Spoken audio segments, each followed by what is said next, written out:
From ABC Television Center in Hollywood, Shindig. The show in question that Jack Good was doing in America was called Shindig, and it was absolutely stuffed with real, genuine rock and roll royalty. Almost the second week I was in Los Angeles, don't forget I'm a little 19-year-old schoolboy who knows nothing, I got taken to a nightclub on Sunset Strip called Ciro's, and I was told to be prepared for something really quite extraordinary. Anyway, that something quite extraordinary came out on stage, and that something quite extraordinary was called Tina Turner. I'd just never seen anything like it in my whole life. Of course, immediately, Jack and I put her on Shindig. That's how good she was. Fast forward from 1965 to about 1979, I had in some way met a guy called Roger Davis, who had said to me, I've just started managing this person, you won't have heard of her, but her name's Tina Turner. I said, well, actually I have heard of her, and I know her quite well. Well, I used to in 1965. I woke up in New York going to a gig that Roger put on specially as a sort of showcase for Tina, and where once again, here we are 15 years later, she blew the whole place apart. Looking at Tina Turner and the Ikettes, who wore one skirt between four of them, were just stunning. And she was just as good, actually better, than she ever had been. In many ways, this is a rebirth. It's a second career for Tina Turner. Suddenly, she makes one of the biggest selling albums of all time, Private Dancer. A whole new life ahead of her. I'm captured by your spell. Well, I'd done Olivia Newton-John in 1981, and she had a manager called Roger Davis, who was also looking after another artist, one Tina Turner. So then I met Tina Turner. Wow. Roger Davis asked me to make a track called Better Be Good to Me, which was just Tina and the band. And I got on well with this.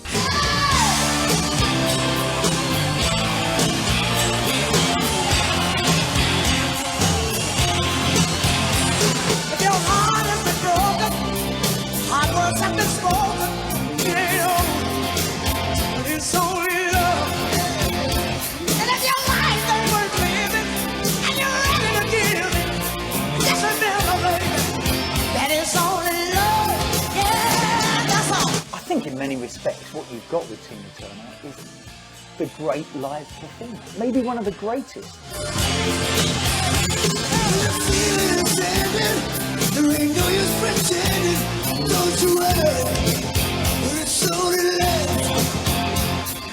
The Tina Turner in Birmingham that we filmed was probably the first, yeah, it probably was the first of the really big concerts that got filmed. It was decided it was going to be shot on full 35mm film. Straight away you have a problem because a 35mm roll of film lasts either 5 minutes or 11 minutes. And in fact the cameras have to run for solidly for 2 hours.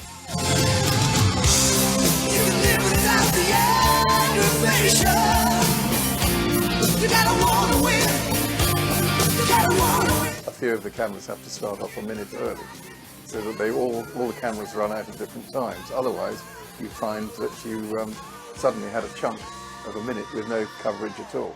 So it was an absolute logistical nightmare. In addition to the 35mm, the other brand new element that we tried to bring to the Tina and Birmingham concert was a thing called a sky, which was in those days totally unheard of. It had been used a couple of times in America on American football to cover a huge pitch, but it had never been used on music, and never been used, to my knowledge, over a crowd, which straight away caused insurance nightmares, because it's quite a heavy old lump flying across at 35 miles an hour.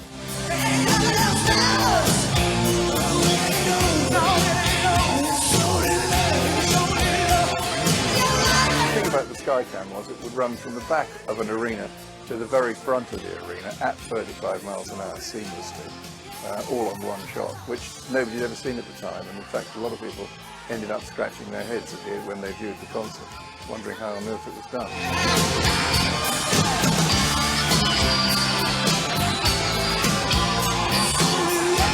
This thing duly arrived with about 5 people running around after it, and they spent about 2 days rigging it up. It lasted exactly 25 minutes and then it burnt out. But during that 25 minutes, it got some fairly remarkable stuff.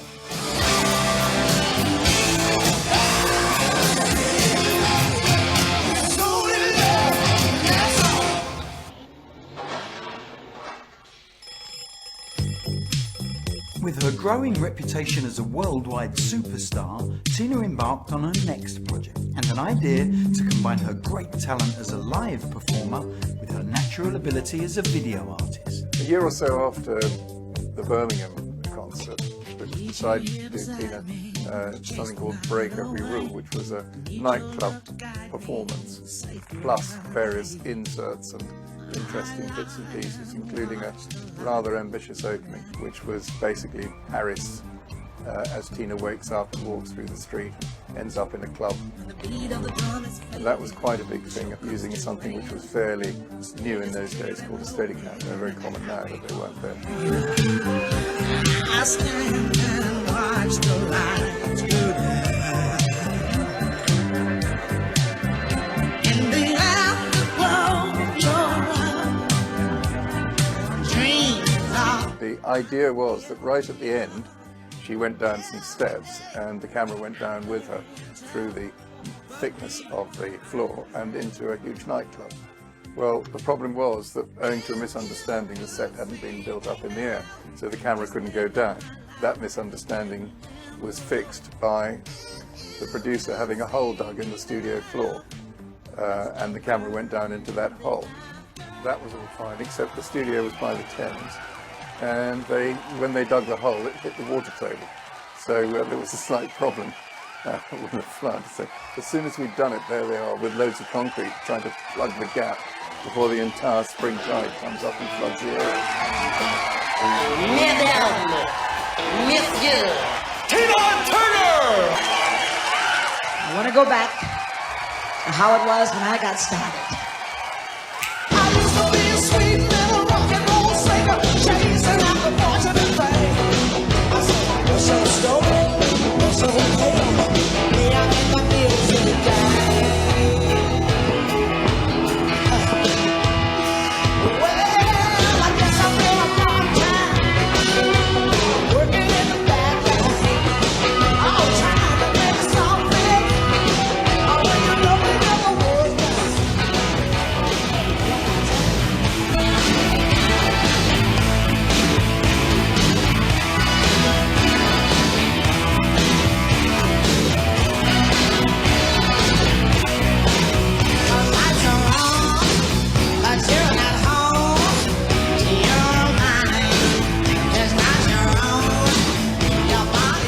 Tina Turner is also someone who can take a good song and make it her own.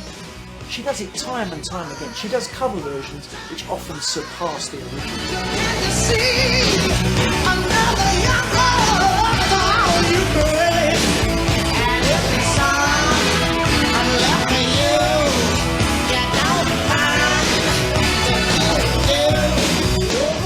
The other thing about Tina that never ceases to amaze me is that she regularly does her version of other people's songs, Addicted to Love, for instance, and it's always at least as good as the original. I don't know how she does it.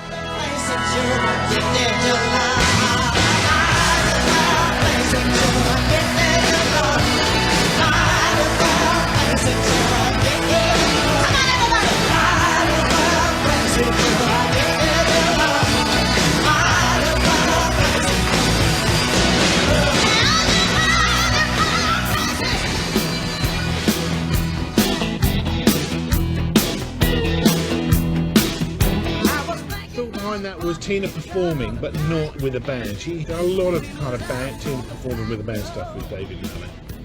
You know, and they're great videos. And you know, I just wanted to do something that updated her a little bit, a little more graphic.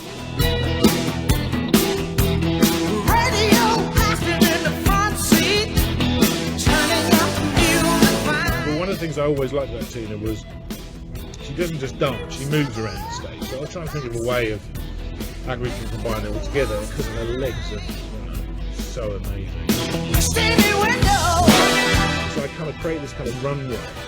We had some glass and so literally as she's moving and walking and doing her thing and dancing, You literally have that through the window.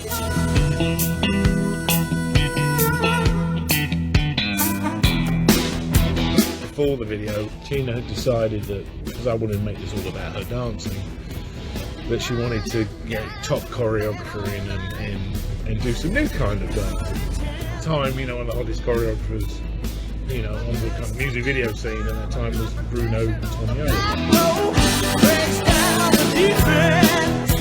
Left Bruno and Tina to work away for 3 days in a and then we went down to see what they'd done, so we could kind of work it into this whole runway kind of idea and stuff. As we arrived at the studio, Bruno was outside the white action face. Darling, it's a disaster, it's a complete disaster. And we're like, why, Bruno? What's going on? Oh, I've been working with it for days, it's a disaster. So we go in and they play the track, and Tina just goes in to the same dance patterns and stuff she'd been doing all her entire career. It was very funny that they'd worked for 3 days, and Tina was actually convinced herself that she'd done something different, and Bruno was tearing his hair out and he couldn't get her to do anything different. But it was still Tina that was happening to.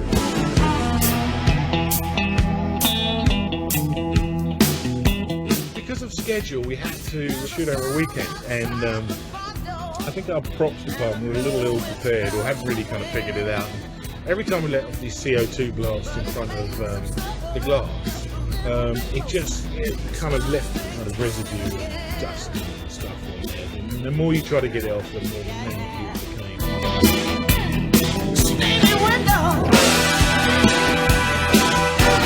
So some bright spark, not literally a spark, but some bright spark in the crew went, well, why don't you get a window cleaner?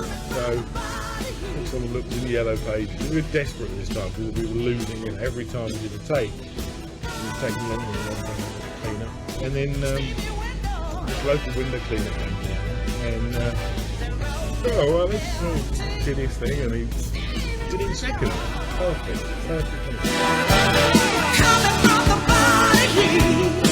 The funny thing was he had absolutely no interest whatsoever in what we were shooting.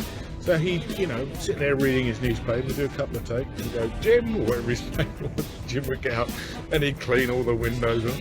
Take about 3 minutes, and he'd sit down and read his paper again. And there's Tina Turner doing her thing on there, and he's not even looking. It's absolute genius.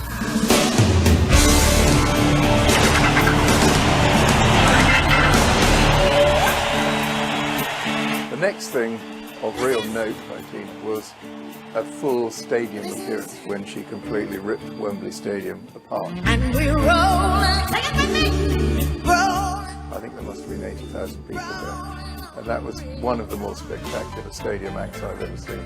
after the job in the city, working for the man. By that time, everything had changed. You didn't do things on film anymore, because videotape had come up. And was now starting to look really rather good. So that you could actually film on 25, 30 cameras without it costing the earth. That would never have been possible on film because of the price of the actual film itself. We managed to cover that in very, very great detail with, I think, probably maybe more than 25 cameras. And I seem to remember it took me about 2 months to edit it as well.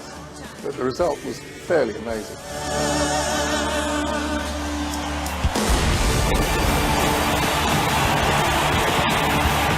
It's very difficult to say what Tina's legacy is, because you could say, oh, she makes the perfect live concert. Then you could say, no, she makes the perfect music video.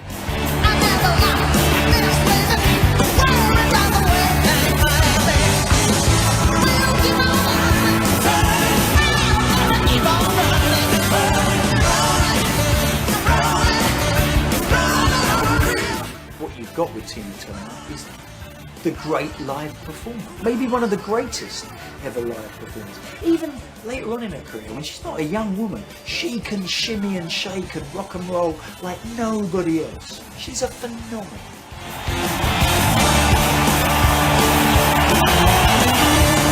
That was the amazing thing about Tina. was an artist out there who really could pull a live show together. Really, really could. Not just jumped up and down and screamed a lot. I mean, someone that really had it. I remember halfway through the shoot, she came up to me once and said, "I'm not doing any more until I get some attitude adjuster."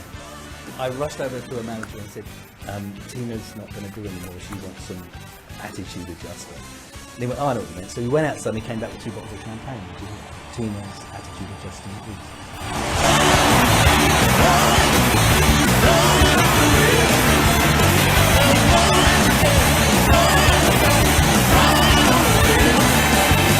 She was a mega star, and Tina, to me, was the star of them all.